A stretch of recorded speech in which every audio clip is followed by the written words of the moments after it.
Father Gorriot, Honor de Balzac. The Project Gutenberg e-book of Father Gorriot, by Honor de Balzac. This e-book is for the use of anyone anywhere at no cost and with almost no restrictions whatsoever. You may copy it, give it away or reuse it under the terms of the Project Gutenberg license included with this e-book or online at www.gutenberg.net. Title: Father Gorriot. Author: Honor de Balzac. Release date: October 6, 2004. Ebook 1237. Language: English. Character set encoding: ASCII. Start of this Project Gutenberg ebook. Father Gorriot. Produced by Dagny. Father Gorriot. By Honor de Balzac. Translated by Alan Marriage. The good man wiped his eyes, he was crying. It is a long while since I have heard them talk like that, a long, long time since she took my arm as she did today. Yes, indeed, it must be quite 10 years since I walked side by side with one of my girls. How pleasant it was to keep step with her, to feel the touch of her gown, the warmth of her arm. Well, I took Delphine everywhere this morning. I went shopping with her, and I brought her home again. Oh, you must let me live near you. You may want someone to do you a service some of these days, and I shall be on the spot to do it. Oh, if only that great dolt of an Alsatian would die, if his gout would have the sense to attack his stomach, how happy my poor child would be. You would be my son-in-law. You would be her husband in the eyes of the world. Bah, she has known no happiness, that excuses everything. Our Father in heaven is surely on the side of fathers on earth who love their children. How fond of you she is, he said, raising his head after a pause. All the time we were going about together she chatted away about you. He is so nice looking, Papa, isn't he? He is kind-hearted. Does he talk to you about me? Sure. She said enough about you to fill whole volumes. Between the Rue d'Artois and the Passage des Panoramas she poured her heart out into mine. I did not feel old once during that delightful morning. I felt as light as a feather. I told her how you had given the banknote to me. It moved my darling to tears. But what can this be on your chimney-piece? Said Father Gorriot at last. Rastignac had showed no sign, and he was dying of impatience. Eugene stared at his neighbor in dumb and dazed bewilderment. He thought of Vautrin, of that duel to be fought tomorrow morning, and of this realization of his dearest hopes, and the violent contrast between the two sets of ideas gave him all the sensations of nightmare.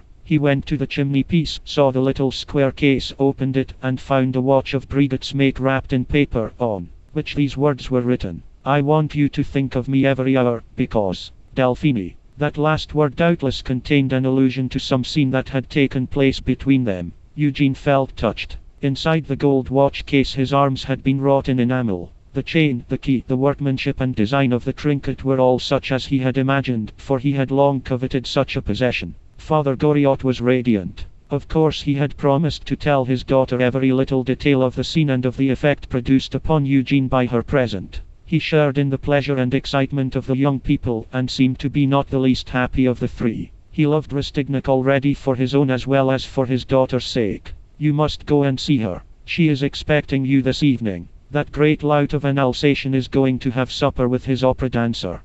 Aha. He looked very foolish when my attorney let him know where he was. He says he idolizes my daughter, does he? He had better let her alone, or I will kill him. To think that my Delphine is his. He heaved a sigh. It is enough to make me murder him, but it would not be manslaughter to kill that animal. He is a pig with a calf's brains. You will take me with you, will you not? Yes, dear Father Gorriot. You know very well how fond I am of you. Yes, I do know very well. You are not ashamed of me, are you? Not you. Let me embrace you, and he flung his arms around the student's neck. You will make her very happy. Promise me that you will. You will go to her this evening, will you not? Oh, yes. I must go out. I have some urgent business on hand.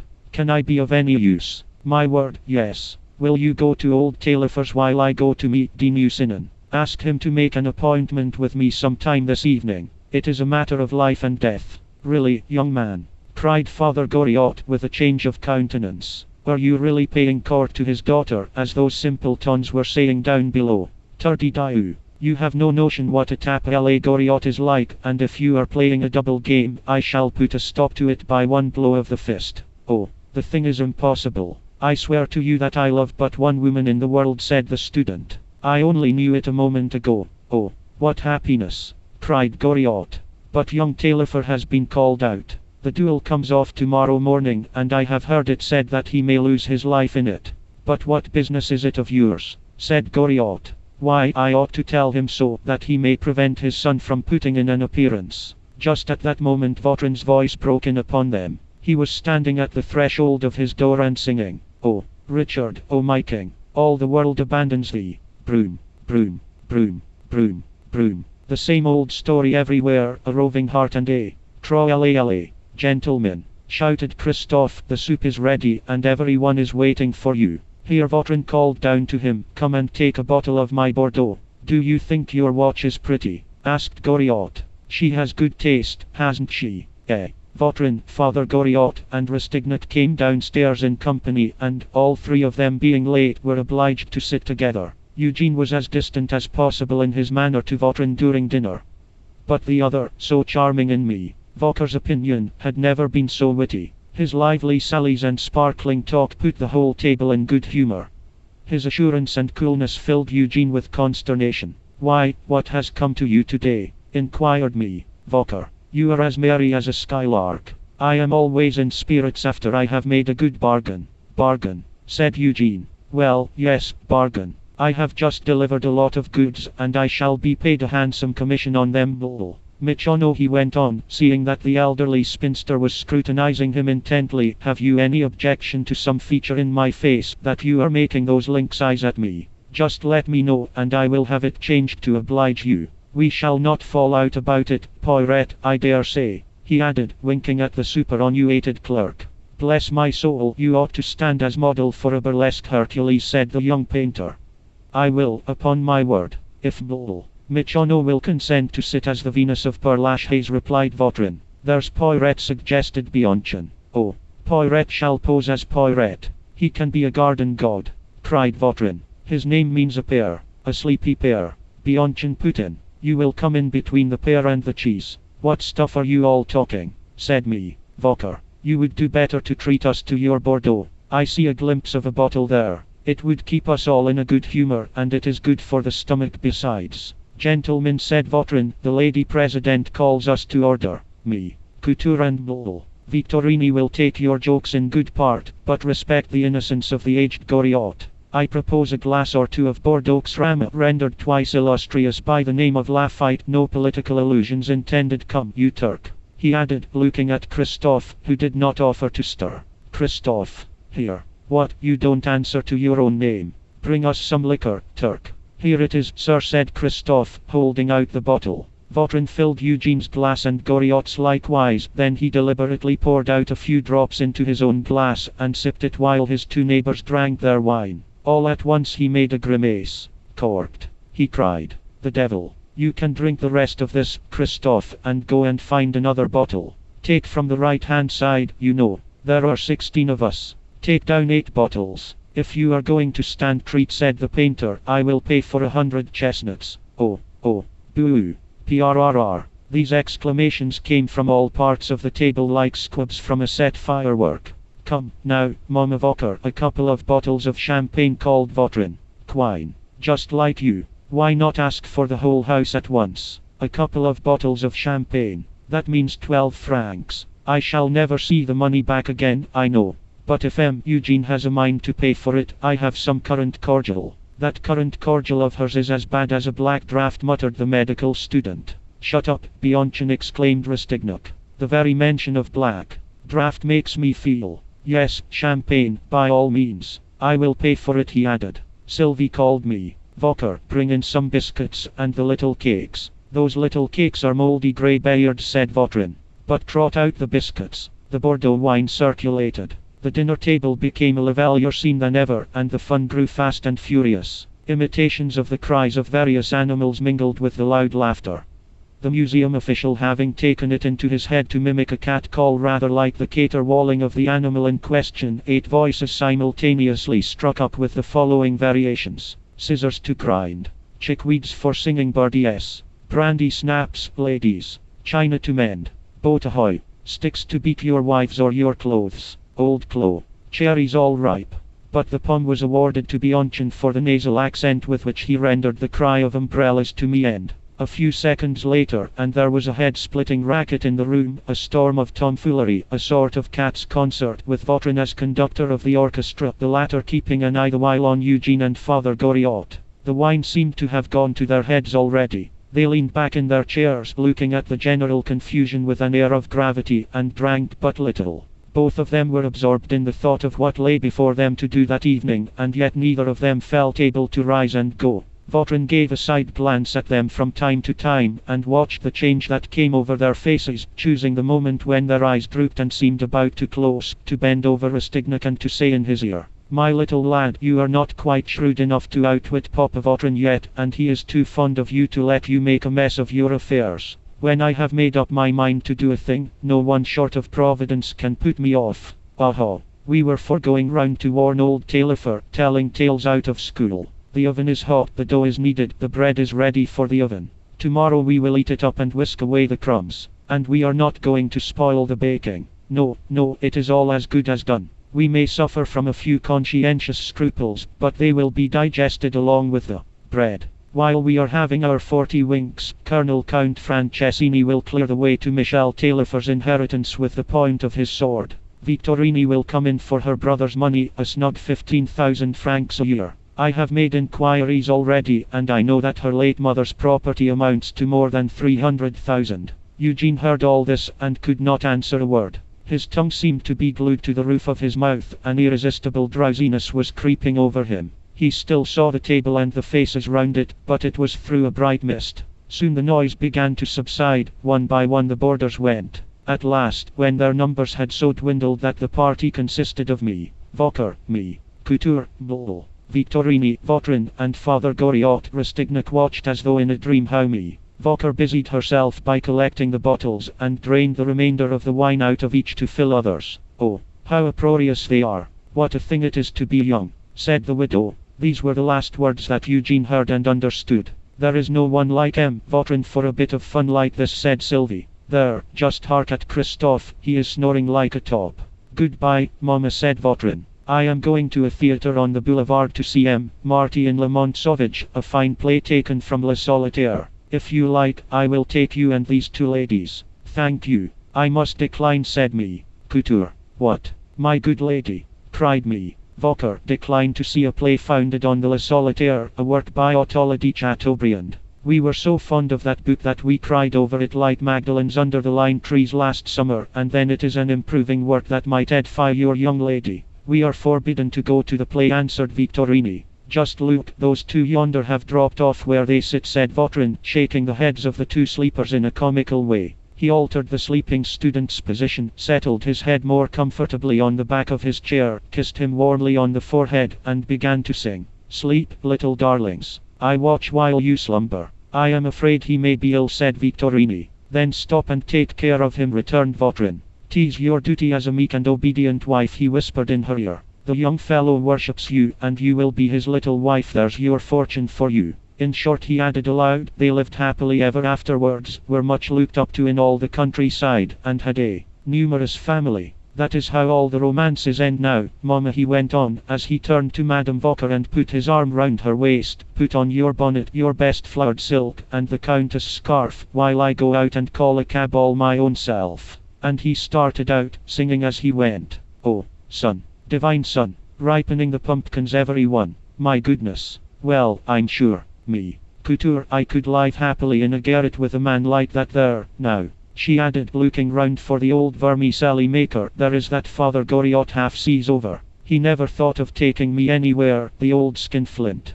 But he will measure his length somewhere. My word, it is disgraceful to lose his senses like that, at his age. You will be telling me that he couldn't lose what he hadn't got. Sylvie, just take him up to his room." Sylvie took him by the arm, supported him upstairs, and flung him just as he was, like a package, across the bed.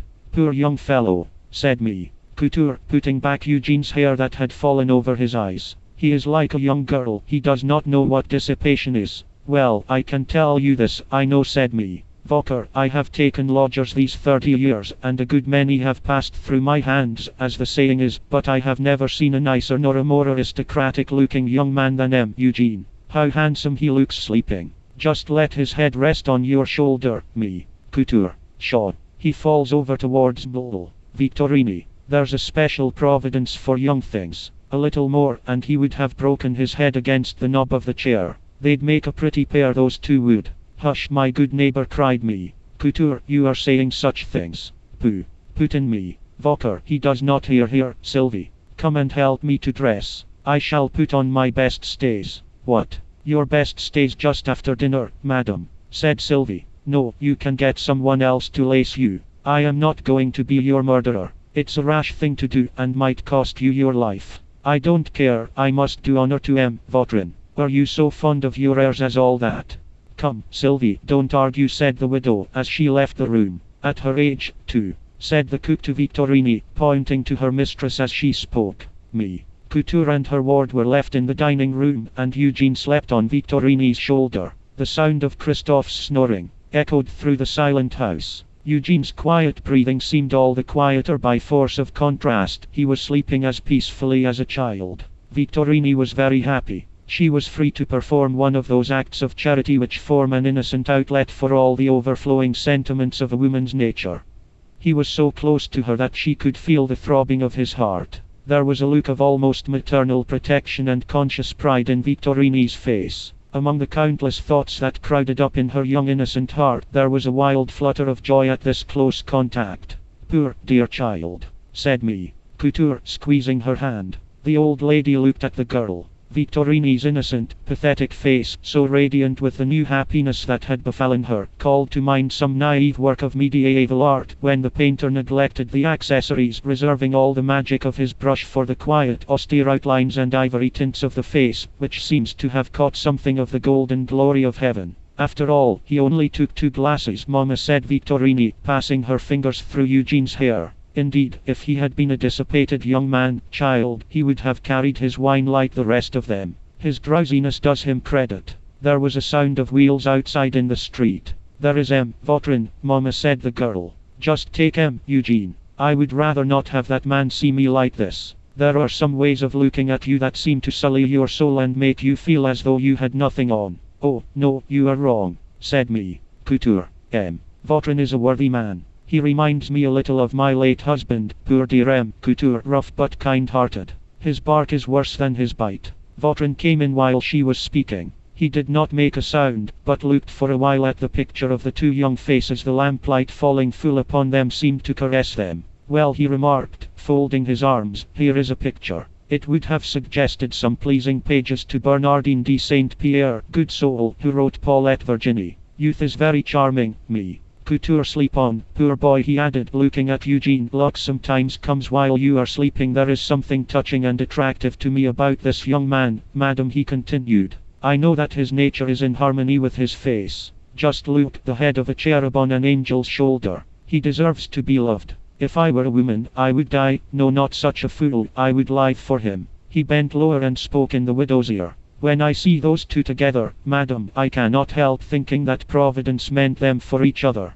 He works by secret ways, and tries the reins and the heart, he said in a loud voice. And when I see you, my children, thus united by light purity and by all human affections, I say to myself that it is quite impossible that the future should separate you. God is just. He turned to Vittorini. It seems to me, he said, that I have seen the line of success in your hand. Let me look at it, Vittorini. I am well up in palmistry, and I have told fortunes many a time. Come, now, don't be frightened. Oh, what do I see? Upon my word, you will be one of the richest heiresses in Paris before very long. You will heap riches on the man who loves you. Your father will want you to go and live with him. You will marry a young and handsome man with a title, and he will idolize you. The heavy footsteps of the coquettish widow, who was coming down the stairs, interrupted Vautrin's fortune-telling. Here is Mamma Vauquer, fair as a star, dressed within an inch of her life. Aren't we a trifle pinched for room? He inquired, with his arm round the lady. We are screwed up very tightly about the bust, Mamma. If we are much agitated, there may be an explosion. But I will pick up the fragments with all the care of an antiquary. There is a man who can talk the language of French gallantry, said the widow, bending to speak in Couture's ear. Goodbye, little ones, said Vautrin, turning to Eugene and Vittorini. Bless you both. And he laid a hand on either head. Take my word for it, young lady, an honest man's prayers are worth something. They should bring you happiness, for God hears them. Goodbye, dear, said me. Voker to her lodger. Do you think that Votrin means to run away with me? She added, lowering her voice. Lack-a-day, said the widow. Oh, Mama dear, suppose it should really happen as that kind Votrin said Victorini with a sigh as she looked at her hands. The two women were alone together. Why, it wouldn't take much to bring it to pass, said the elderly lady. Just a fall from his horse, and your monster of a brother. Oh, Mama, good Lord. Well, perhaps it is a sin to wish bad luck to an enemy, the widow remarked. I will do penance for it. Still, I would strew flowers on his grave with the greatest pleasure, and that is the truth. Black-hearted, that he is. The coward couldn't speak up for his own mother, and cheats you out of your share by deceit and trickery. My cousin had a pretty fortune of her own, but unluckily for you, nothing was said in the marriage contract about anything that she might come in for. It would be very hard if my fortune is to cost someone else his life, said Victorini. If I cannot be happy unless my brother is to be taken out of the world, I would rather stay here all my life. Mon Dieu, it is just as that good Votrin says, and he is full of piety, you see me. Couture remarked. I am very glad to find that he is not an unbeliever like the rest of them that talk of the Almighty with less respect than they do of the devil. Well, as he was saying, who can know the ways by which it may please Providence to lead us? With Sylvie's help the two women at last succeeded in getting Eugene up to his room. They laid him on the bed, and the cook unfastened his clothes to make him more comfortable. Before they left the room, Victorini snatched an opportunity when her guardian's back was turned, and pressed a kiss on Eugene's forehead, feeling all the joy that this stolen pleasure could give her. Then she looked round the room, and gathering up, as it were, into one single thought all the untold bliss of that day, she made a picture of her memories, and dwelt upon it until she slept, the happiest creature in Paris.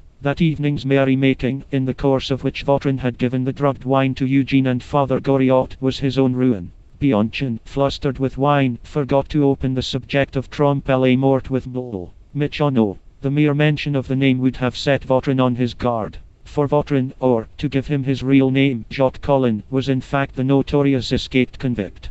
But it was the joke about the Venus of Père-Lachaise that finally decided his fate. Michono had very nearly made up her mind to warn the convict and to throw herself on his generosity, with the idea of making a better bargain for herself by helping him to escape that night.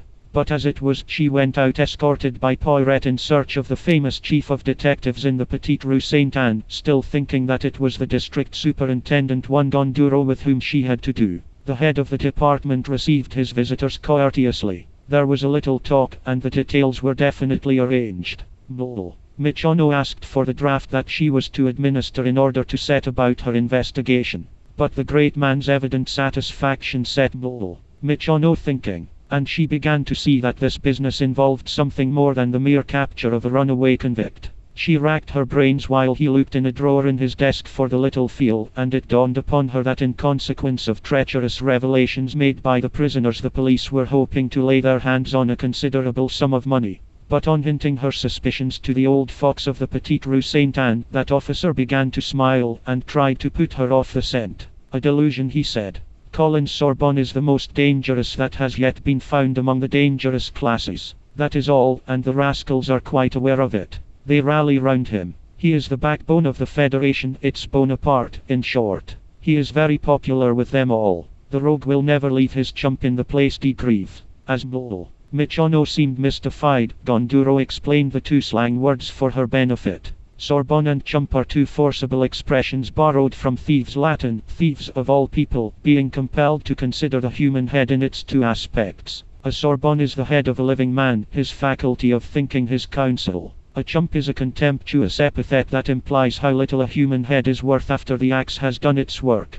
Colin is playing us off, he continued. When we come across a man like a bar of steel tempered in the English fashion, there is always one resource left: we can kill him if he takes it into his head to make the least resistance. We are reckoning on several methods of killing Colin tomorrow morning. It saves a trial, and society is rid of him without all the expense of guarding and feeding him. What with getting up the case, summoning witnesses, paying their expenses, and carrying out the sentence, it costs a lot to go through all the proper formalities before you can get quit of one of these good-for-nothings over and above the 3,000 francs that you are going to have. There is a saving in time as well. One good thrust of the bayonet into trompe mort's paunch will prevent scores of crimes and save 50 scoundrels from following his example. They will be very careful to keep themselves out of the police courts. That is doing the work of the police thoroughly, and true philanthropists will tell you that it is better to prevent crime than to punish it. And you do a service to our country, said Poiret.